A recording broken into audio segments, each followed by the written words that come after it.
to. What's good, everyone, and welcome to KB's Community. Yay. I am here. I guess we don't have no buttons in here, but I am here today with Greg Connelly. What's up, guys? What's up, Greg? Not too So, much.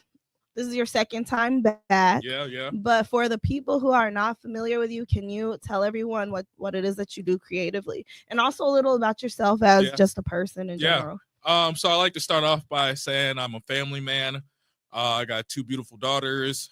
But other than that, I am a multidisciplinary content creator. So I specialize in photography, videography, and animation.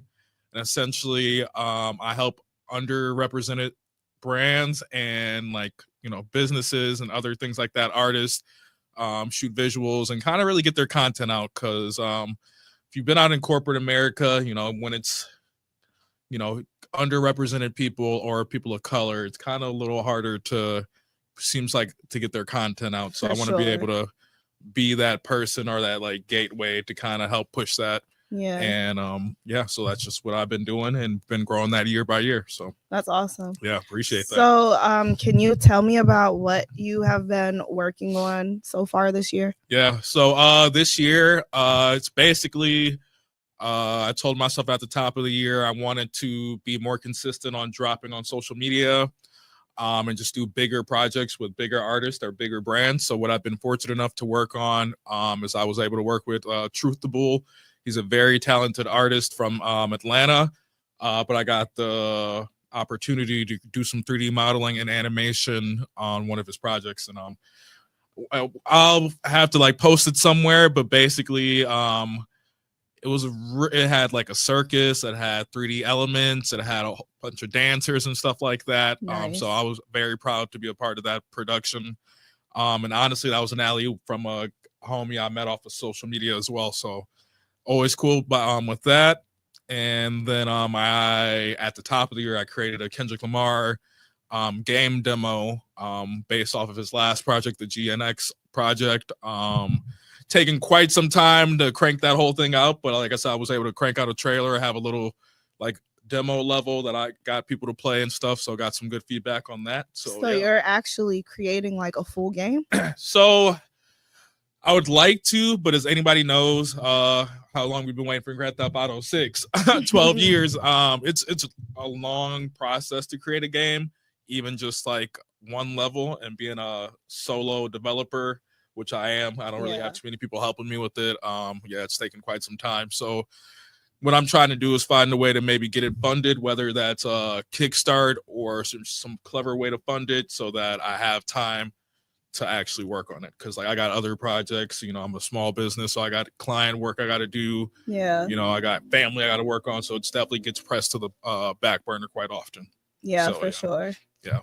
So, how do you manage to stay on top of your duties as a husband and a father, while also staying on top of your creativity and your stuff work and job? No, that's a good question. I kind of pride myself on that. I always put honestly the time with my family first. And my wife is really supportive and cool enough. So usually by the time we put the kids to bed, 6, 7 o'clock, I'm able to hop out, into the office and crank out some work. So I'm usually able to get about 3 or 4 hours at night, do that. I do have our youngest in part-time daycare, which also gives me some daytime hours to do emails, get some shoots done and stuff like that. But it's been a process that my wife and I have been working out and adapting with just her job and my other jobs and stuff like that. So it's just been a growing process, it seems like. Okay. Yeah. So what is it that keeps you motivated to do the creative stuff? Sounds like super cliche. I would say what keeps me motivated is myself. It's something I'm really passionate about. So, and the thing is, also it's I see the small pieces or steps I'm taking to my success or towards my goal. So that really motivates me to continue. Because I even posted a couple days ago about life really gets you sometimes, and it's shit, but then it also did stuff in life that like shows that like, damn, I'm meant to do music, or damn, I'm meant to do video and like visual content. So it's kind of crazy how that works out, because like there's been many times where it's like I'm trying to do the creative thing, and then life's like, hey, you got a kid on the way, hey, medical bills, this and that, and it's just always an alley-oop, right? Yep, always an alley-oop. But what I found would really help me out of that was being consistent, people seeing me working. So like, I don't know if with like divine timing, I'm not really religious, but like it always seems to line up where it's like, oh, medical bills, we're in some trouble. Oh, a really big paying job comes through, or like, hey, I'm able to get like a nice paying gig, and then like that works out. So I don't know, but like the reason I felt like that worked out is because I've always been working. Even when it's like going well, I'm working. Even when I'm tired, I'm working, you know. So like I definitely take breaks in there. But you gotta it kind of gotta like self-motivate yourself sometimes. Yeah. So, and I feel like as long as you're helping yourself and working towards your purpose, a higher power is always going to support you in some way, shape, or form. Yeah. Even if you're not religious. Yeah. And the thing is, like, even if you're not spiritual, if you're a good person, you don't even have to really be aware of the fact that everything is working in order to support you, because like in the end, you're going to see that everything literally works to support you when you're a good person and working to support your people and yourself. And I kind of want to touch on that facts. Being a good person, I know with being in our creative field, like I feel like that's underappreciated, very or it's much like so super rare. So I feel like obviously having the skill set, but being a good person that people can depend on has honestly gotten me more jobs than anything. Like even instead of like, oh, he's really got the camera, it's been like, hey, I know Greg's going to get this deadline done. I know he's going to be professional with the work. I know he's going to, you know, just like how we pull up, like, it's not a problem for me to pull up on you, or like vice versa. Because it's like, I know it's going to be on time. I know it's going to be professional. And I know it's going to be that respect there. You know? Exactly. So, and people, at least most people, can sense when you are genuine or not. And honestly, that's the number one important thing to me.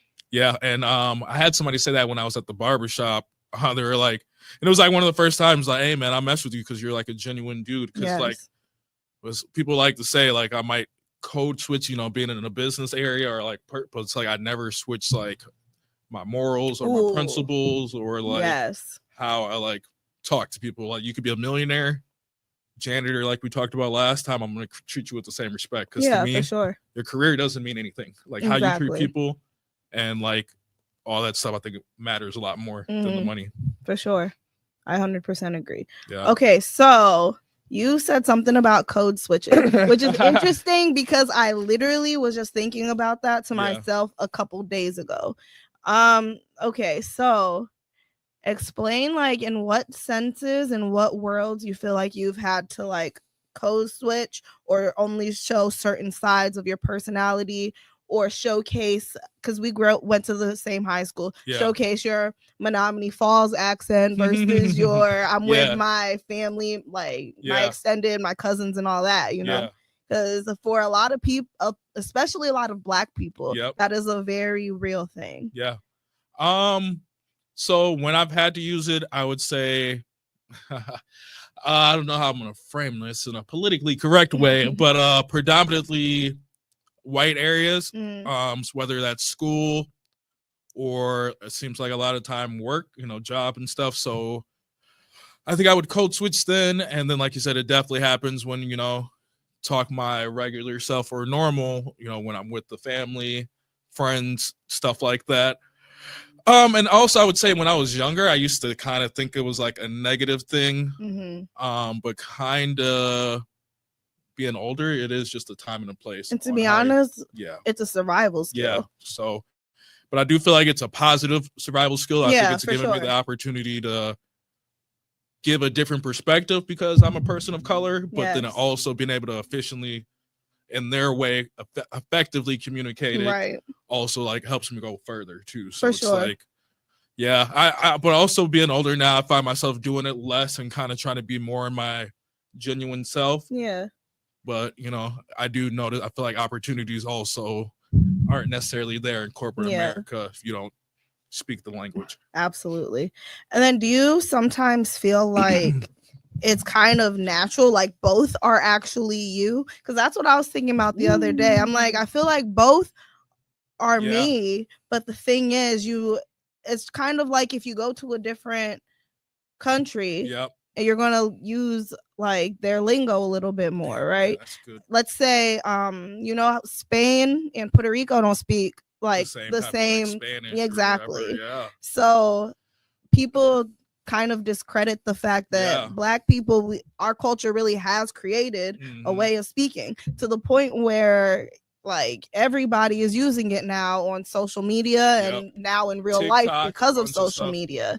So like I think we can acknowledge that it is like kind of a language in its own, you know? Yeah. So why do you think that like we still see that as negative when other people are using it now? Cool. I mean, we could go into some like conspiracy theories, but I mean, it's the systematic racism that's been in place. I would say, all the media and how everything portrays it makes it seem like it's negative. But like you said, it's always seems like our culture is the thing that's pushing the fun forward, the entertainment, all that other stuff. So I don't know. It's weird because I have a love-hate relationship with that part of media for that reason. But for sure, I agree. Yeah, I don't know. But I think people, like I said, they notice what like how positive or beneficial African American or African culture is to the world. So yeah, it's just there's things that are like, hey, we're just gonna point at the negative aspects and then manipulate it in a way that everybody else looks at it like like rap music. Like I'm saying, like, for example, you would say like an alternative hip hop as opposed to like the low end shit or low end stuff. Low end stuff. You can cuss if you want over here. It's not the radio. Yeah. So like, I don't know, there's just like different sides to every coin for sure, dice or whatever you want to call it. But they don't allow our people to really showcase that. Yeah. And back to me saying like you feel like both parts are you, because the thing is, when you grow up with your family and your cousins and your grandparents and whatever, there is a certain side that you are exposed to. And then if you go to school or grow up in the suburbs, that becomes a part of how you genuinely speak and who you are as well. So it's not like code switching is being fake. It's just like any other culture, honestly, shows like, naturally is something else with their family and then something else in like corporate worlds and whatever else. I don't think it's just a Black thing, actually. No, like you kind of said, honestly, it's almost like assimilation is the word we're looking for. Yes, that's it. And like you said, immigrants have to do that. Exactly. So I think it's just our way of surviving in different areas where we know we're kind of already a target or looked to as less than. So I think that's just like a defense mechanism that we use. Yes. But like you said, in a tool. Also, in a tool. But like you said, I do think it's both sides of it. Because even like when you were saying that, it made me think of like even how you are with your family, especially like your parents, as opposed to you are with your friends. You're different. So I think it's just like, I just take it as another form of that, right? So, and it's not like it's not all your personality. You just choose who to show, what like, sides of your personality. Because I feel like we're good at.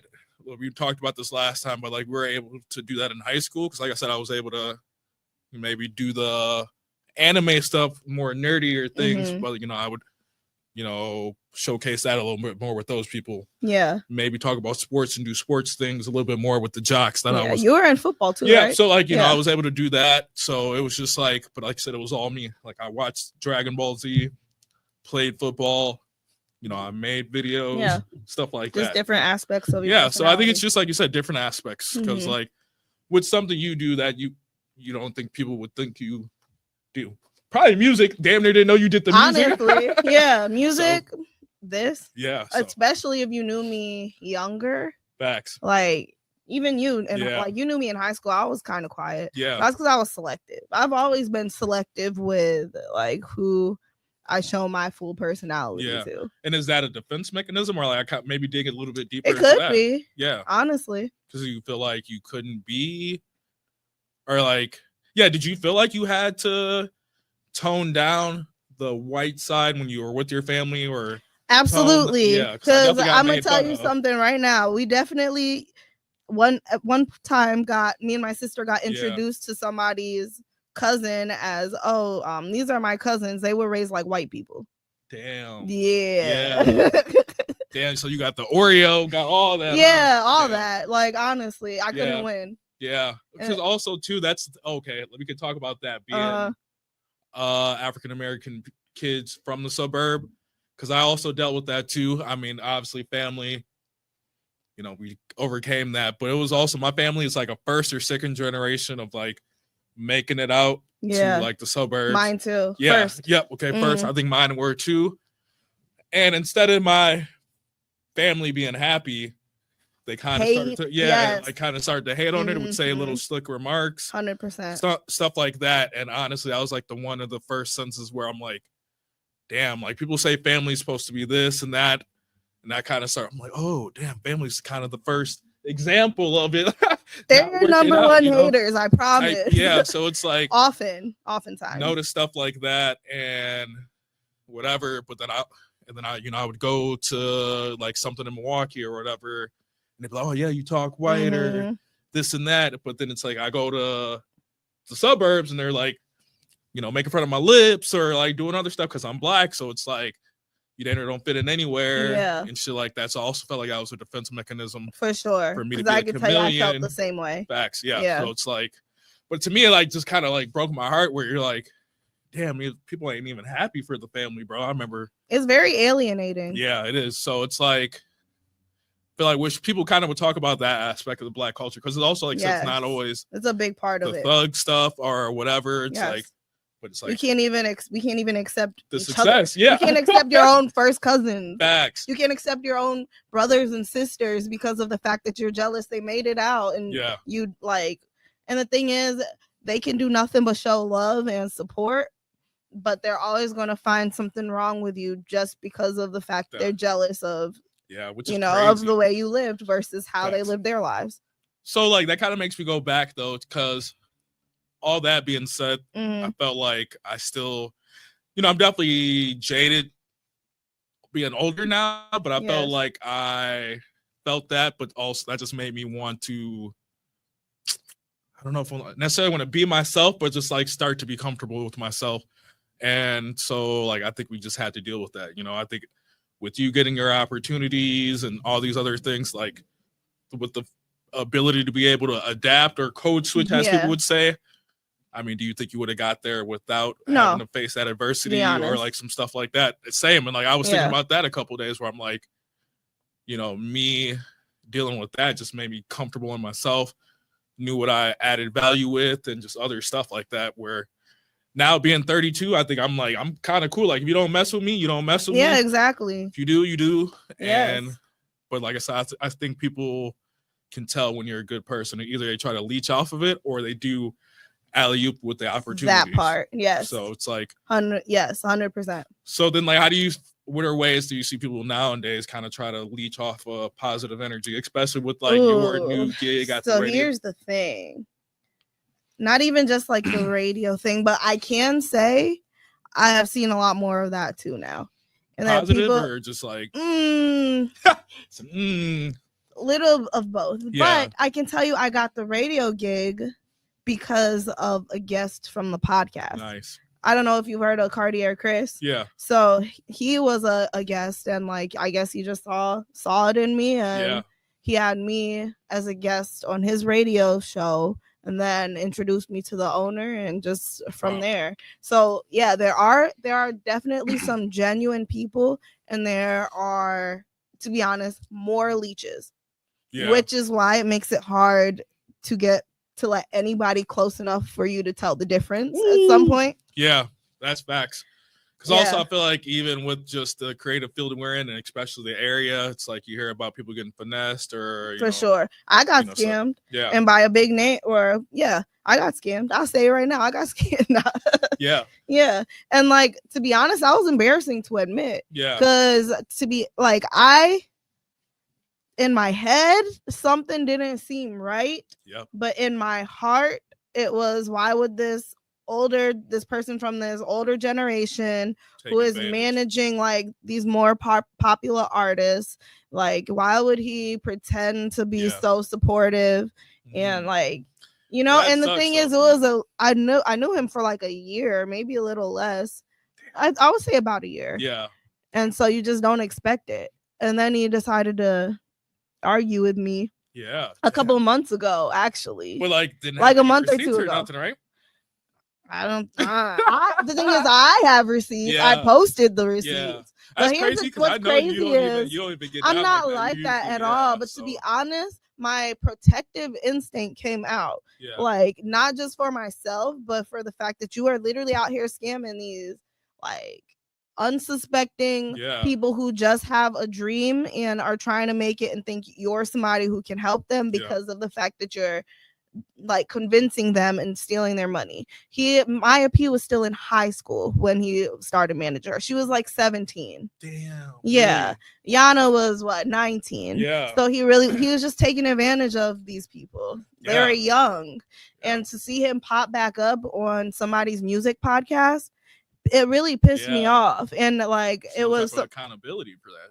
Nothing. Yeah, and nothing. He was out here talking about how he started a new management company and how he's out here helping artists and blah blah blah. And then that's when I was like, that's when my instinctive, decided, And then I said something under the post like, you got like artists, whatever you do not work with him. And I was like, where's my $600 scales? Because it was 800, right? But after me heckling him for a month, he sent back 2.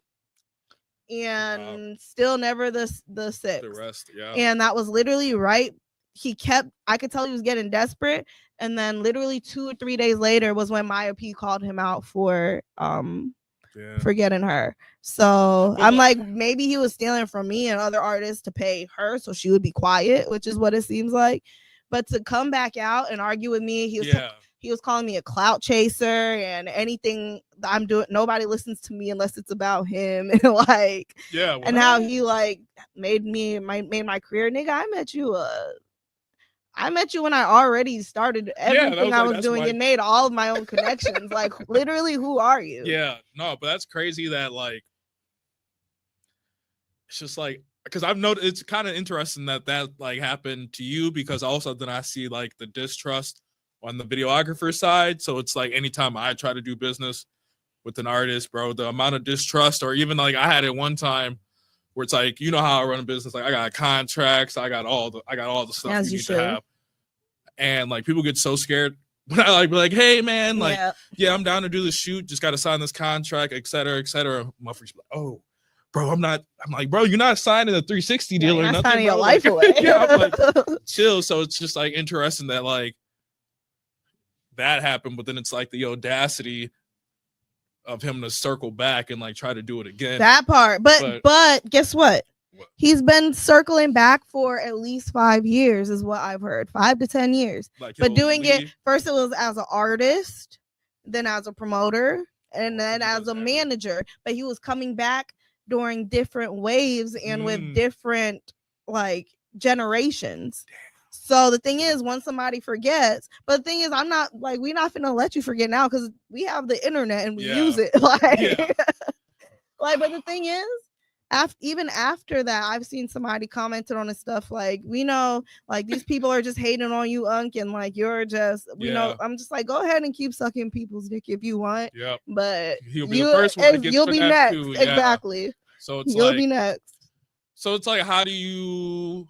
Because that makes me kind of want to go on like professionalism. How do you kind of get the scammers out of there from actual people you can work with, especially when it comes to like the creative field? You just got to look for the signs and you got to know what to look for. Yeah. To be honest, you can Google. And honestly, it really does come with experience. And it comes with experience and knowledge. Because the thing about scammers are the fact they get over on so many people because they're good at it. Yeah. And they're great at lying. And they're good at convincing you that they care about you. And like, so you just really, it's about discernment and experience. And you just to be honest, it's hard to know until you know.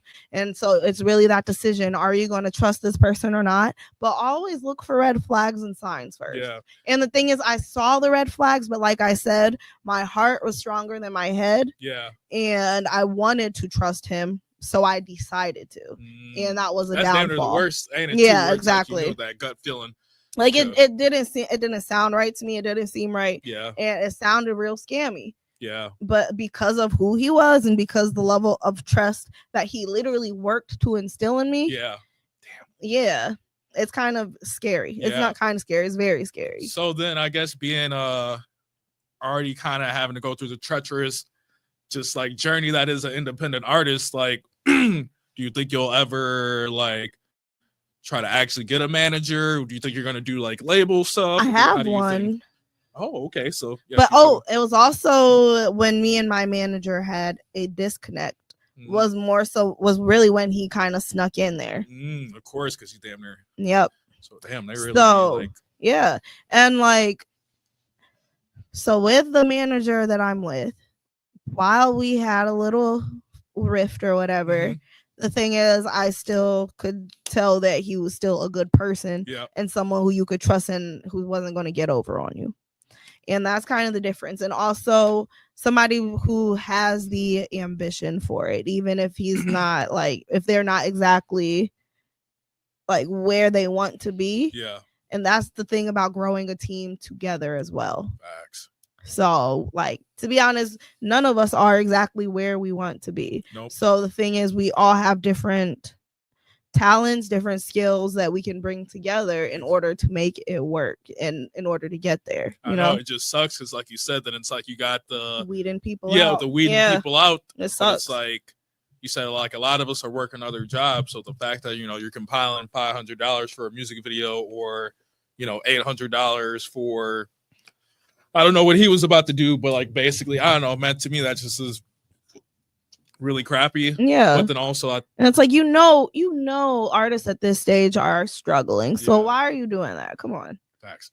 But also, okay, so like I don't live in Milwaukee anymore, but like even just growing up, it just seems like, I don't know if it's like a Chicago, Detroit, Milwaukee thing. It always seems like scam culture has always been huge. So like, it is. What I'm saying? Like 100%. Being, you know, when I was younger, being in Milwaukee, damn near taught me not to trust shit. So when like stuff happens elsewhere, I'm the first thing I'm like, that doesn't feel right, or that doesn't lock that up or something like that. So like, I don't know. I feel like that's another reason like we are getting the success, but I think that's what's also hindered our success is just like when somebody does get up on the rung on the ladder, they're down there trying to finesse the people or gatekeep it or stuff like that.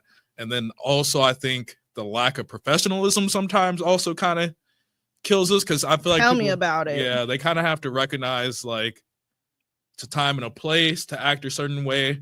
You know, you get on Kai Cenat stream or get on a certain stream, you know, I think you got to take that opportunity, because those guys are bigger regardless of anyone from Milwaukee. Like, sorry to say that, but like, they are. You got to use those opportunities to like put a good light on Milwaukee or like basically upgrade yourself. I don't know if that's the good word, but I don't know. I've just noticed that too. And like, that was also what kind of took me from the music scene a little bit to more like business. I would say like other stuff. Taking old attitudes into new environments. Damn. And that's not going to work. Yeah. Because a lot of people don't mess with that. Yeah, no, not at all. You got to be humble. When a lot of money's involved. When you first starting, especially. Yeah, sorry, continue. No, my bad. I was just saying, like, especially when money's involved, it's like the things that are actually giving people the money, these rappers or any of that stuff, money are brands and like businesses. So it's like, it's going to be some politically correct, or like you got to kind of color inside the lines if you're wanting to reach a certain like pay scale, I feel like. Right, and especially if you're trying to be mainstream. Exactly. Because even like not even rapper wise, I don't go too crazy on social media, because like nowadays, especially in 2025, like I've had a couple jobs just also, you know, they're like, oh, they searched me up on LinkedIn, or like, hey, they viewed my page on Facebook or something like that. Because, you know, I got those little things. So it's like people really got to be careful what they post on social media, because honestly, I feel like what you post on social media really be kind of screwing people out of their opportunities. I agree. There's a really talented artist, and I go on his page, and he's Mr. Swiss Cheesem 357. You know what I'm saying? Like, and he's talking about getting a video, big bro, all this other stuff. It's like, I don't trust you're not gonna set me up. Yeah, so you're I'm gonna like, backdoor me, like literally, you're not about to backdoor me, kind of deal. So, and just like other stuff like that, I think really like messes people up. Or a nice, a young lady, she'll post something that's a little raunchy and it's gonna get the likes and views, so she's monetized on Facebook. But what is that doing for your professional? Yeah, career? Probably not. We try to be a nurse. The thing is, if you are, because the thing is, there are some people who are full time pursuing their creativity, but the thing is, if that's not what you're doing currently, you do still, even if like I understand wanting to express yourself fully, but if you're still trying to pursue a traditional corporate day job, whatever you want to call it, like, to be honest, you do have to watch what you post. And so like I would say that like even now I had a medical situation in the family where it just kind of started affecting us financially, but because I was always posting, I have like a pretty, I would say, good standing on social media. I'm not really ever posting anything crazy, post my family, post my business, maybe some political stuff against some, I would say, blatantly racist stuff, blatantly negative stuff that I don't really like. So, but I say that to essentially say that like it's gotten me some of these opportunities, because I actually, one of the people that was part of the hiring group, he followed me on social media for years, and so he was really able to vouch for my like work, was able to vouch for like my attitude. He saw that like I was dedicated to what I was doing and stuff like that. And so ended up getting an opportunity based off of that. And that's honestly how I've gotten a lot of my opportunities. So I think just people need to be more conscious of like being that. For sure. Some people just don't care though. It's the truth. Some people just do not care. So then like, I've always wanted to ask too, with it being an independent artist, and like I used to rap a couple years ago and stuff, not very good, not doing shows or anything like you, but like, what is your end goal? It just seems like nowadays it's super hard to be like an music artist, much less with all the money you guys got to put up. And it seems like the end goal as far as like a superstar or like any of this kind of just isn't really a thing nowadays. So it's like, I just want to be a lucrative independent artist who gets paid off of not just music but creativity. And to be honest, I have a lot of different business ideas, because I believe music, honestly, music money in itself is not sustainable. You have to, once you get a bag, you have to invest it in different things. That's fact. And so honestly, like, the end goal is really just to be a businesswoman and to be able to focus on my creativity.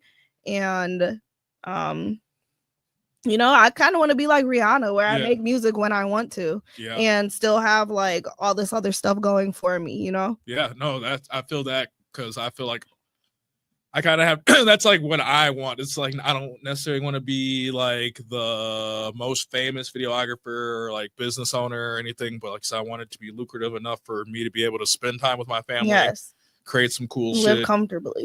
Comfortably.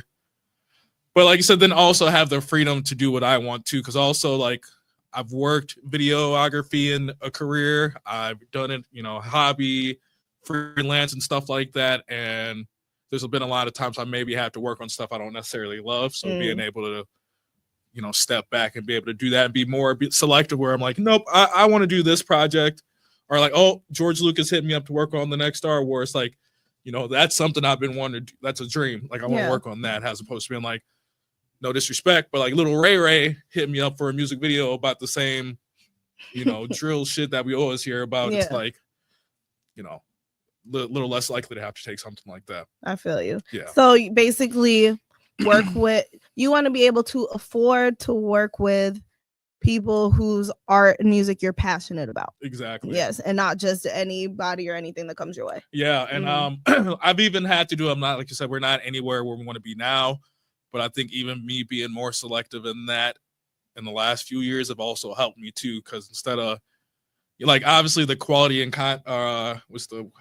quality and quantity, they always talk about that, but I've been noticing like the 3 videos I did here that I did some really cool effects and that were really different, I feel like pushed me further or gave me more opportunities than the 7, copy and pasted music videos I worked on. Yeah. And I didn't have the same type of fulfillment, So I just think also you got to do what you're passionate about, because like you said, we got jobs. So you got to do something that you're going to be excited about outside of your 9 to 5. So 100%. Yeah, that's why I've been working on like that game, because I was a huge gamer being younger.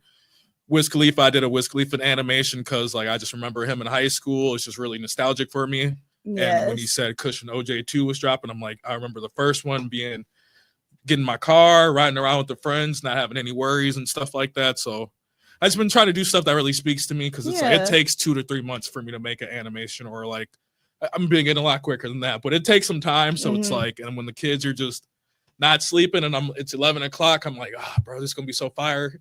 Maybe I could send it to Wiz or something, but it's just like you gotta push through. Yeah, for sure. And then it's about the pushing through, because sometimes you just don't want to do it. Yeah.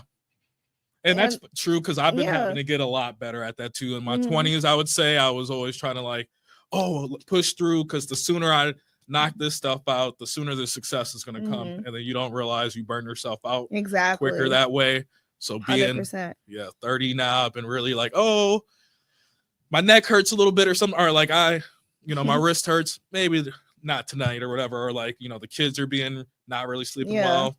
Hey, take a break, because I've noticed when I come back, I'm fresher. It seems like I'm able to be a little bit more efficient, because like sometimes you can be in the studio, I imagine, for 5 hours, and if that idea or that song just doesn't come together, it's almost like not going to come together. Yeah, so exactly. You got to like step back, maybe go to the lake, and then you're able to write to the chorus on Back to the Shore. How you know I be doing that? If I live close to the lake, I would, man. Listen, that's how I finished the EP I'm working on now. Shit, yeah. Speak a little bit more about that too, because I know with all the stuff you've been talking, Greg. I know, but like I also, I'm with the family. I don't get to see the homies too much, so it's definitely like it's a little holiday when I get to pull up on you in your spot. And like I said, I've always been interested in the music, so it's super cool to see you doing the music at a high level. Thank you. And so I kind of want to hear about it, because obviously we're going to shoot something in a little bit here. So like, if you could just kind of tell us what's different from this first, because you got is this your first project? This is my first project ever. Okay. Yep. I thought you put a compilation of your last few singles on something, but so why did you, because you've been doing music for a few years, why did you wait until now for the first project? And I guess what is the story behind this project? I would love to know. So honestly,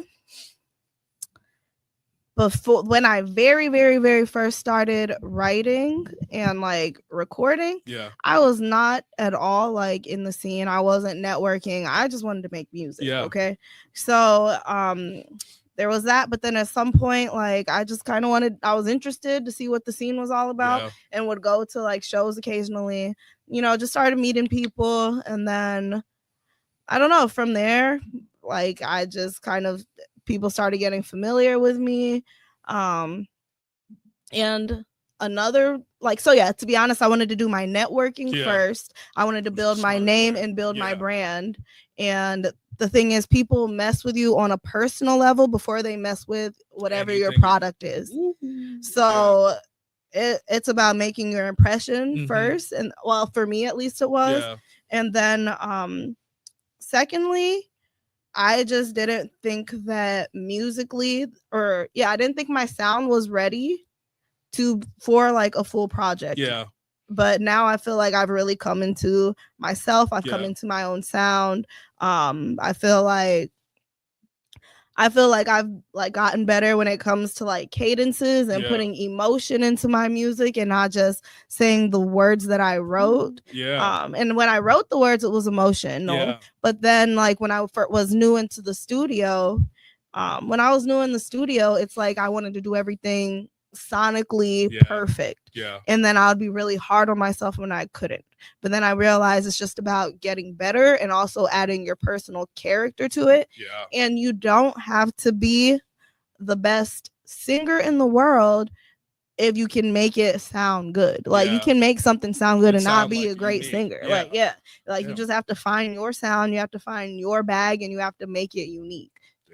that's real too. Cause like, do you feel like that lined up with the same time as you kind of finding yourself as a, I don't necessarily want to say like woman or man, but like, I feel like there is a pretty big difference from our 20s to like our 30s. I do feel like 20s prepared me for now, but like, can you just tell me like, do you feel like that was key in like? Absolutely. Because to be honest, I don't even think I fully knew myself until I was 30. And then it's like, you probably know, like when you're 25, it's like a flip switches in your brain. Or switch flips in your brain. I got you. You feel me? But anyway, like what's crazy is they don't tell you that happens again at 30. At least it did for me. Yeah. I don't know if it did for you. But it's just like more maturing and just like more coming into yourself, less caring about other people's thoughts, Exactly. I think 30, but damn near a little earlier for me was just because I had my kids. I think I had them at like 25, 26, I think closer to 26. But just knowing that I had to move differently than I was, I was a little bit more hot-headed back in the day. So like now definitely a lot more patient. Maybe I was more likely to wear like Supreme or have to flex on niggas. Now, I'm wear plain t-shirts and jeans because I know the kids gonna make me play in the backyard or something, so I do feel that. And what I like though is like I find myself being proud of the decisions and like how I got here. Like I might not be able to always hang out with the homies as much as I would like and all this other stuff, but like when I get to see my kids, go to kindergarten or like pull up on you and you're doing good, or like see something on social media with the homie I haven't, like that stuff makes me feel good because it's just like for like 20 it was all about like having fun and figuring it out. Yes. And 30 is kind of like, all right, you had your fun and figured it out, but how much? Yeah, exactly. Because I got decisions that like I would say like even getting into my career after college, like now we're 5-6 years into our career to where like if you want to do something else, kind of fuck, you know what I'm saying? Like exactly. Because like I had, oh my gosh, believe me, yes. So I was running into that problem because like with the Wisconsin videography and like the stuff I do is kind of not really like it's sought after, but it's more definitely like a luxury. So it's like if I go on Indeed or anything like that, man, I'm scouring that shit just to even find any video opportunities. So it's like I don't know. So I don't know, man. It's just interesting how that stuff really plays out. It really is. And honestly, like I'm gonna say 13-year-old me, 17-year-old me, 21-year-old me would not have expected me to be who I am or doing what I am. Do you think they would be proud, or you think they'd be I think so, but I think they'd be confused. Like, oh, we went the complete opposite way. So especially because I was so like shy and timid and I cared so much about what people thought about me back then. But that even makes it like cool now because like you said, the fact that you are like, which is crazy, like you said, you're doing that, but the fact that you're managing 2 shows that you speak on, speak on, and ask other people, to me that's like super dope to see that evolution. Like I said, I might not be able to always hit people up or like hang out, but like the fact that like I do know kids, like you and I used to talk. Always show support. Show support. I can't talk today. You always show support when you can, though. Yeah, but that's the thing. It's like it's so easy to show support. It is. Where like so you have to actively try not to. That's what I'm saying. Because like I literally, and even I was talking to my wife about this. It's where like even if I don't like something, I find something or an aspect I do like, and will tell a person that. So, maybe if it's like not the greatest song, doesn't have the greatest chorus or something, but there was like a couple bars in there I liked, or a good 30-second session. I can't even fucking talk either. Segment in there, it's just like I don't know, man. I just know what a positive thing could do more so than a negative, and that's kind of always been the type of guy I am. Like it's more energy to be negative and be mean as opposed to being like cracking a joke or being like, oh yo, this is dope. Because like shit, I wish I had somebody say that to me a little bit more. I really had to get on my anime shit and had to be like, nobody believes in me. Like, I gotta do it. Blah blah blah. Goku wouldn't do this, type shit. Like I really be on that shit sometimes because it's like it's hard, man. That's the progression of any type of independent creative. Facts, man. Like you don't know, like pushing through. Everybody man. gets to that point. So where it's like nobody is It's like F everybody, Yep. but then you kind of get past it where it's like, I don't really care. Like, I'm gonna support who supports me and still F the rest of y'all. Yeah. But I'm not gonna be as angry about it. I don't care anymore, but still F y'all. I feel like we are, even though you and I are on that same part where like a couple of years back, I used to just be angry about it. Mm-hmm. And now I've really just accepted what I can add to situations and exactly accepted what has come to me. Cause like you said, if you think about it, the fact that you got an EP coming out, the fact that you're doing music, performing in front of people, got these shows. I wouldn't even do. My mom was obsessed with karaoke. Yeah. And she would like have it every time that we had people over. I would not even do karaoke in front of family and close friends. Like, that's how shy and reserved I was. Damn. And now I'm like literally making my own songs, performing my own songs, releasing them for anybody to judge. Yeah. Like, okay. Yeah. But that's kind of where I got to, where like, you know, I picked up the camera and was shooting videography, shooting music videos for the first 2 years. And I'm like, why are these not getting the views? Why are these rappers not hitting me up? And I just had to be like, it's damn near maybe just not time. Yeah. And thinking about it now from 32 to when I started, probably, which was like 24, 25, it's like I wasn't ready back then. Mm-hmm. Like, that's another Even part if you think you are. Yeah, you're not. Because you see, like, later you look back and you see where you've grown from there, and you're like, okay, I really wasn't ready there. Facts. I'm ready now, but back then, no. Well, like, because like even with like, and I find this like, this is just me looking in the positive of stuff, but like there's been some jobs I've had where, you know, didn't necessarily end on the way I would like them to, but like I find myself going back to be like, well, I'm glad I had to deal with this certain type of situation. Or like, you know, there's times where, because I'm freelance, so I'm able to like get plugged into either like a ad agency and create videos for them, or I can like help one small team or like an artist like you and shoot a music video.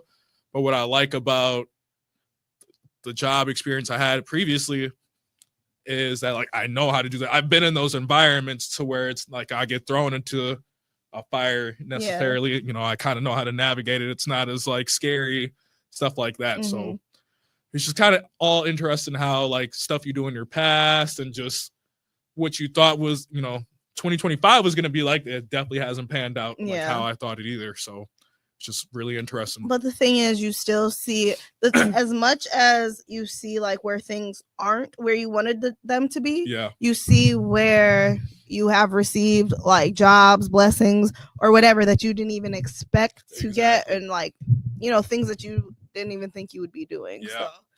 And I like, we were talking off cam. I feel like just me being a good person, honestly, is giving me those opportunities. Because like I feel like when you're giving someone like a suggestion or like, hey, what's a good restaurant to get fish from, you know, JJ's probably not the best place, but like, you know, you're like but like you know what I'm saying, it's like if you were to tell me like, hey, JJ's was that, and then this other spot's it, you know, I respect your opinion, you know, stuff like that, to where, you know, I'm going to be more likely to go elsewhere because you said something. And I just feel like being on the positive side is that is good, because I've had it where, you know, I post 3D stuff, and how I even got that Atlanta artist thing. It was like the guy, he see me posting 3D stuff just on there, and he was like, hey bro, would you want to help me on this? Like, it's kind of a lot for one person. We split it in half, we can knock it off, blah blah blah. And I'm like, shit, I don't really got time. It's like the week before Christmas, like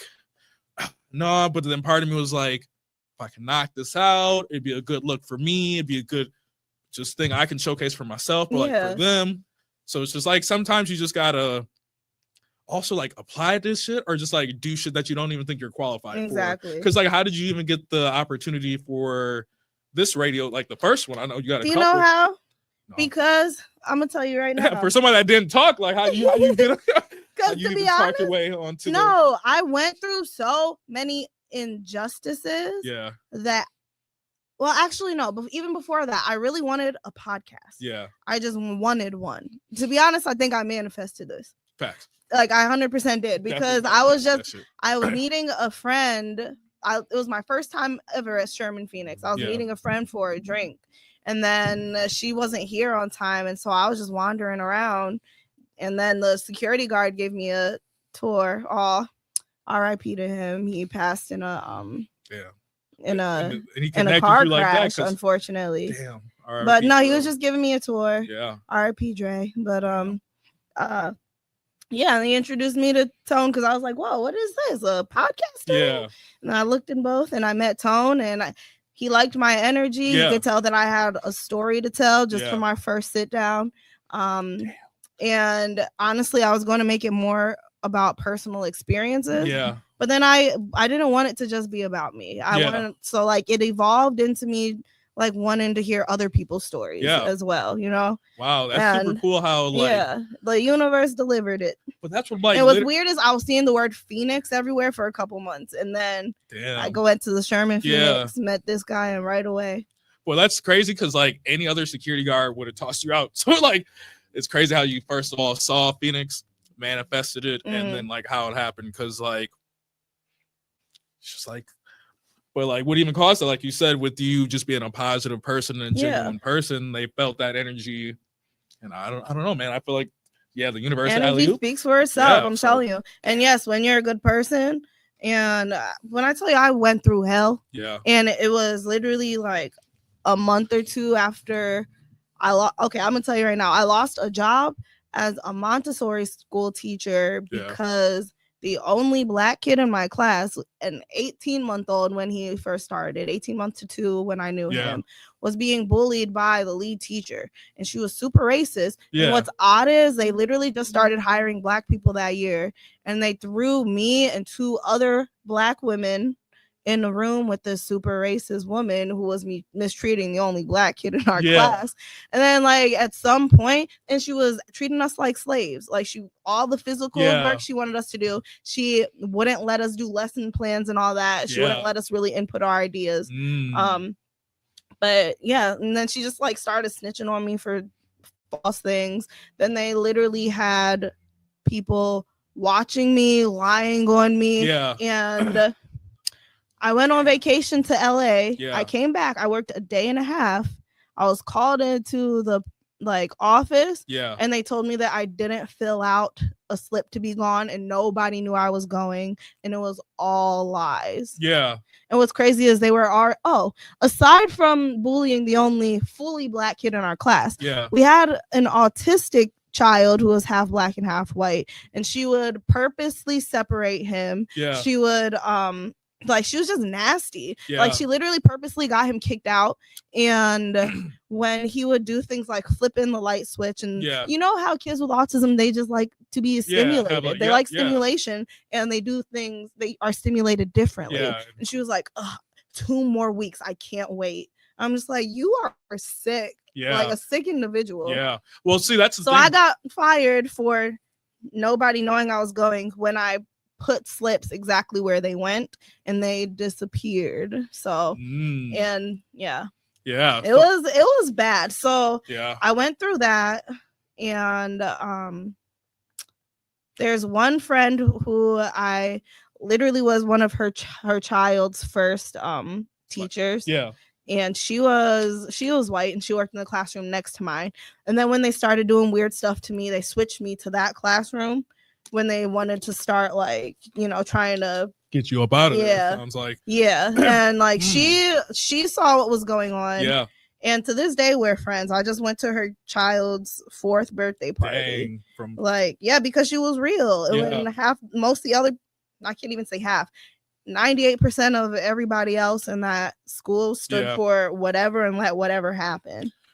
And so I might not go as in depth, but it's like that's also what pushed me to want to do my own thing, is because like I tried to navigate the corporate America. And even when you are trying to go home, just do your work, go home, you get input into drama. It comes with you. And it comes with you. Or especially like, you know how we are, like I'm a chill ass dude. Like I know you are, bro. And there's been times where I've been thrown into instances or been like, hey, Greg doesn't seem that friendly because he doesn't hang out with us outside of work or something. Or like, Greg doesn't seem as friendly because he's not talking to us at the water cooler as much. But it's like me, I don't know if it's just the professionalism that my family and like everybody put into me. But it's like when I'm at work, I'm here to work. I can shoot the shit with you. But if it's affecting my work, I'm gonna tell you right now. My mom always told me the people at work are not your friends. Exactly. Because they will, whatever. Yes, first chance they get, whatever you tell them personal, they literally will use it against you. Yeah. They'll use it to suck up to somebody. They'll use it if they become jealous of you. If they use it if they're trying to get ahead. Like, but I've also got it where like I've gotten both sides of it. Where I got my first job, got too comfortable, and then you see that stuff happening. I've done that. Yeah. And then I've learned my lessons, gotten to a few jobs, and it's even when you don't play those games, it's like, oh, he doesn't fit the culture. He doesn't want to do this, and he's not buddy with etc. And it's like, I think that's just their microaggressions and their way of pushing us out. Because it's like, I know for a fact I'm a good worker. I know for a fact that I give everybody respect, but it's been sometimes where it seemed like I almost got like pushed out. Yeah, I feel you. Are they? I was the only. So the job, I lost a job. Yeah. That I was the only Black person at, until they hired a Black man in the position that they let me do for 3 months by myself when my superior left. Yeah. And they didn't even tell me they're hiring him. Yeah. And then let me go because fit their quota.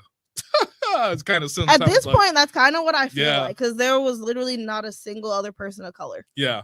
And now there's once again a single person of color, but a man, which is better than a woman. Yeah. And so yeah. And to me, that part doesn't make sense of how we really need to be focused on like the class, like, middle class, poor, rich, because men and women, first of all, I don't ever understand the hate against women, because first of all, they produce our future generations. Yeah.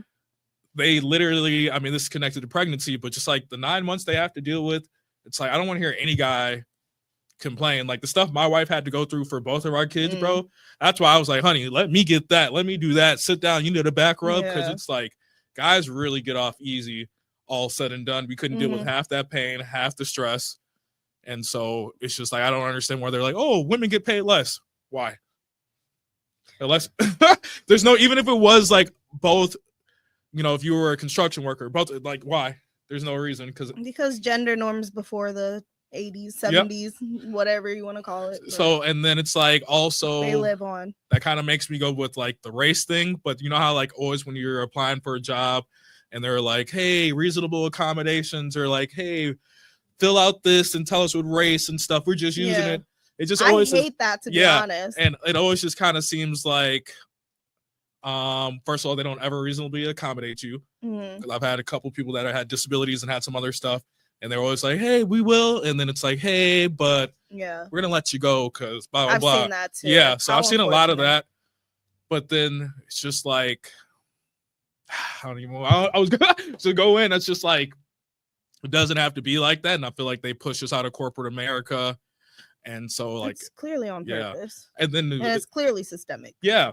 And the kind of, I'm not going to like, somebody pointed this out to me and I love it. Quick Trip, but somebody pointed it out to me. I don't know if you guys have Quick Trip down here, but up where I am, we have a bunch of Quick Trips.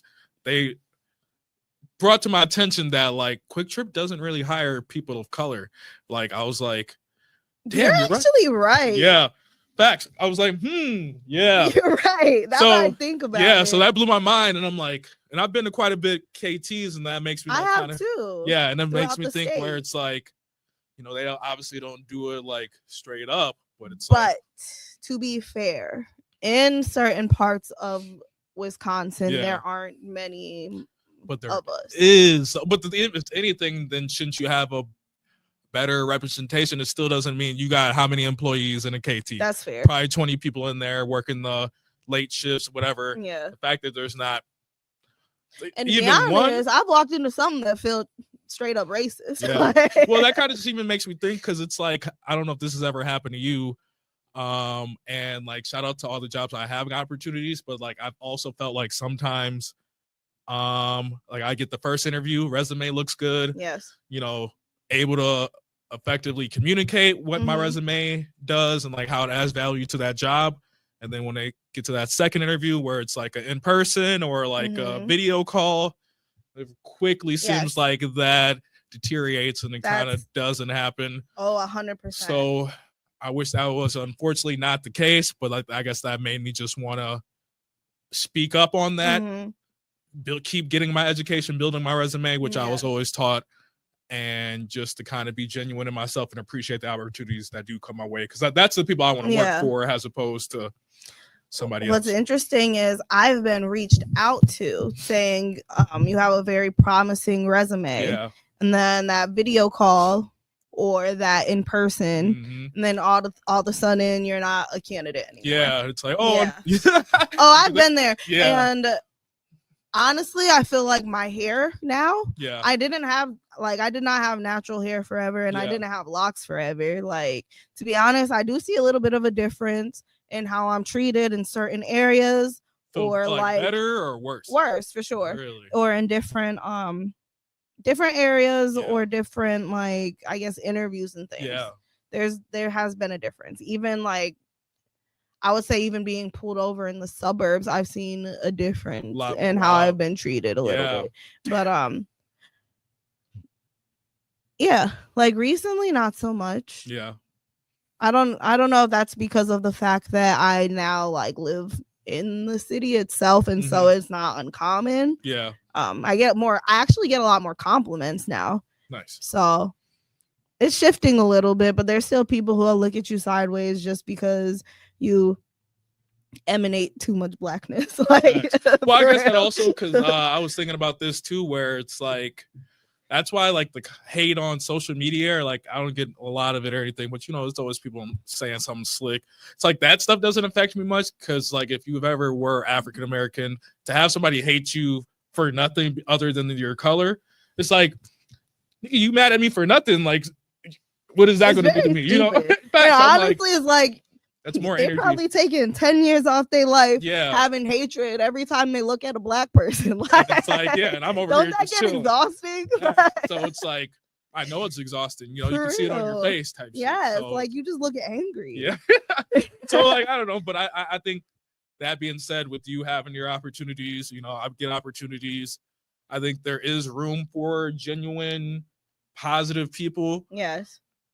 It's just, we need a shift in culture, though, to be honest. I've been seeing we need to be able to put that in the forefront, and push the positivity and the unity instead of everybody wanting to be first and only. And that's still a part of the culture in Milwaukee, especially. Well, I can't even say just in the creative culture. It's everywhere. But like, I would even say like it was, like you said, a culture thing to where, not to tie it in with a bunch of stuff, but like even just the predatory culture and all about money culture, with like P. Diddy finally coming down for all his shit. I feel like people are kind of, that's a shift in itself, because then now people aren't going to really feel the need to go out to Hollywood or do these big movies, and kind of maybe more independent instead of getting taken advantage of. But like, also, I even like, you can kind of see it in the music, where it's like, it used to be a lot of like Juice WRLD emo music the last few years. And even the music's kind of getting a little bit more like positive, trying to like combat like what we're going through now. For sure. So we're like, I think it's like really honestly like a perfect time for like what we're doing. I see there's a couple news outlets that do a little bit more positive stuff, as opposed to like a World Star that only post some negative shit. So I think like, that gets exhausting. It does get exhausting, and even it doesn't help us. That's why it's like, it doesn't. There's some videos I laugh at or whatever, but it's just like, I feel like those videos do more harm for sure than anything. So I just think we got to keep doing what we're doing. Watch out for the snakes and the scams and stuff, which is going to be hard. But I think, like you said, the universe is waiting to give us those opportunities. Imagine being a snake named Scales. Yo, that's crazy though. That's a bar though. Damn near a bar. It really is. But like, sorry, continue. No, that was hard. When you said snakes, I'm like, ain't no way. Like, the universe was telling me, man. Facts, though. So, but it's like, the universe definitely got some stuff in store for us. For sure. I always kind of get tied up where I'm like, damn, bro, I'm getting old, man. It's not where I want to be. But I'm like, I feel you. We're only 32. Like, we figured out we had to go through what we did in our 20s to make it now.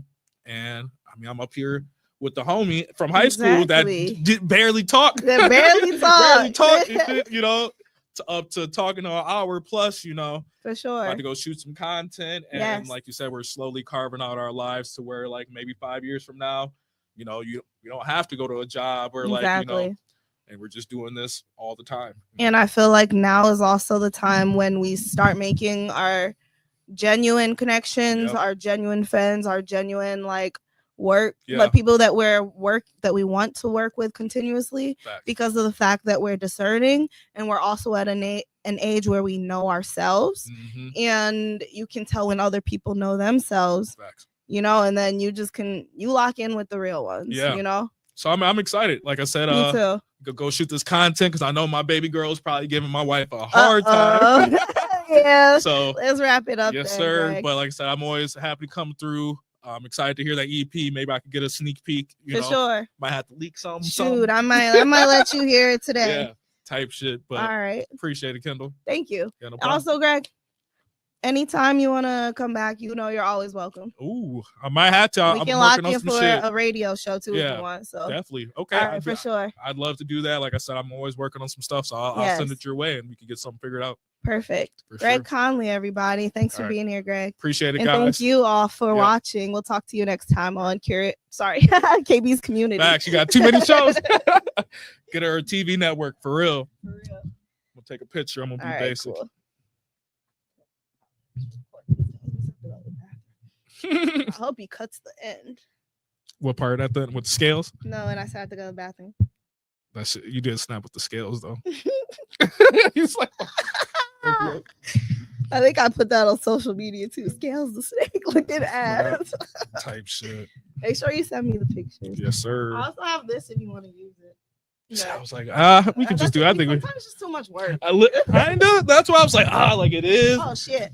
And then also, I'm always scared to put my phone on that shit because it's like, yep. So I'm like, damn.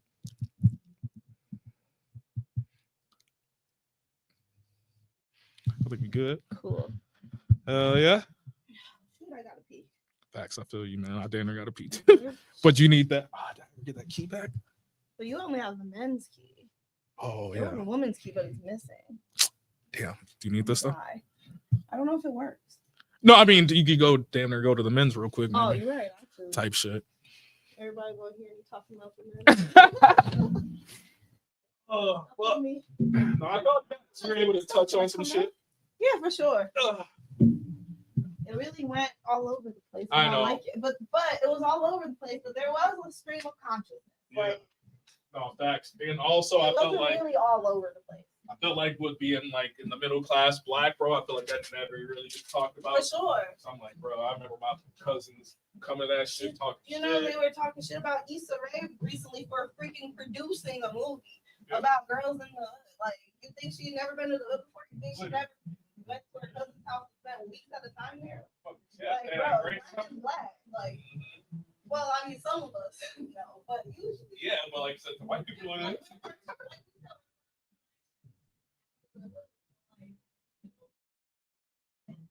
I don't know. Yeah,